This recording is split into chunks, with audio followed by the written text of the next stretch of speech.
Hi everyone, I'm going to read Blueberries for Sal by Robert McCloskey. One day, little Sal went with her mother to Blueberry Hill to pick blueberries. Little Sal brought along her small tin pail and her mother brought her large tin pail to put berries in. "We will take our berries home and can them," said her mother. "Then we will have food for the winter." Little Sal picked 3 berries and dropped them in her little tin pail. Kaplunk, kaplunk, kaplunk. She picked 3 more berries and ate them. Then she picked more berries and dropped 1 in the pail. Kaplunk. And the rest she ate. Then little Sal ate all 4 blueberries out of her pail. Her mother walked slowly through the bushes, picking blueberries as she went and putting them in her pail. Little Sal struggled along behind, picking blueberries and eating every single one. Little Sal hurried ahead and dropped a blueberry in her mother's pail. It didn't sound kaplunk because the bottom of the pail was already covered with blueberries. She reached down inside to get her berry back. Though she really didn't mean to, she pulled out a large handful because there were so many blueberries right up close to the one she had put in.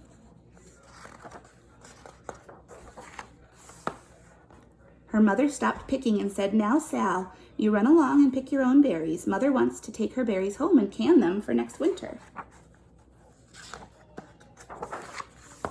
Her mother went back to her picking, but little Sal, because her feet were tired of standing and walking, sat down in the middle of a large clump of bushes and ate blueberries. On the other side of Blueberry Hill, Little Bear came with his mother to eat blueberries. "Little Bear," she said, "eat lots of berries and grow big and strong. We must store up food for the long, cold winter." Little Bear followed behind his mother as she walked slowly through the bushes eating berries. Little Bear stopped now and then to eat berries. Then he had to hustle along to catch up. Because his feet were tired of hustling, he picked out a large clump of bushes and sat down right in the middle and ate blueberries.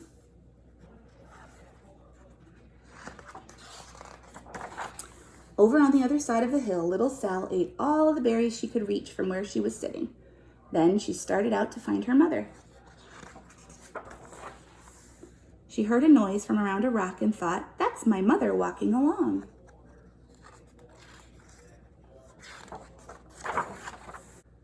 But it was a mother crow and her children, and they stopped eating berries and flew away, saying, "Caw, caw, caw."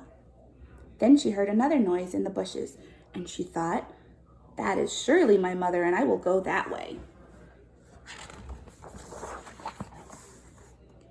But it was Little Bear's mother instead. She was tramping along, eating berries and thinking about storing up food for the winter. Little Sal tramped right along behind. By this time, Little Bear had eaten all the berries he could reach without moving from his clump of bushes. Then he hustled off to catch up with his mother. He hunted and hunted, but his mother was nowhere to be seen. He heard a noise from over a stump and thought, "That is my mother walking along." But it was a mother partridge and her children. They stopped eating berries and hurried away. Then he heard a noise in the bushes and thought, "That is surely my mother. I will hustle that way." But it was little Sal's mother instead. She was walking along, picking berries and thinking about canning them for next winter. Little Bear hustled right along behind. Little Bear and little Sal's mother and little Sal and Little Bear's mother were all mixed up with each other among the blueberries on Blueberry Hill.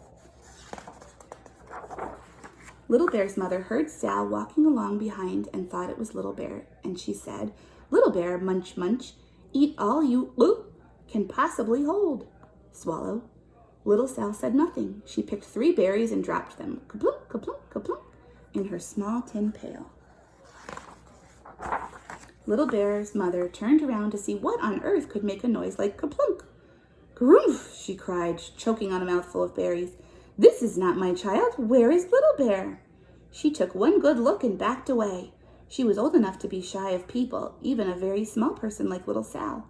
Then she turned around and walked off very fast to hunt for Little Bear. Little Sal's mother heard Little Bear tramping along behind and thought it was Little Sal.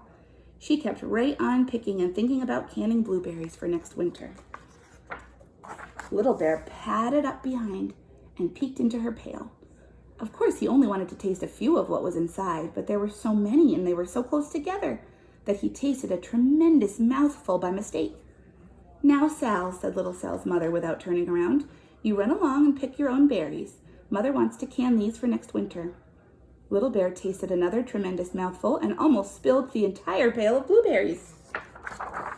Little Sal's mother turned around and gasped, "My goodness, you are not Little Sal. Where, oh where is my child?"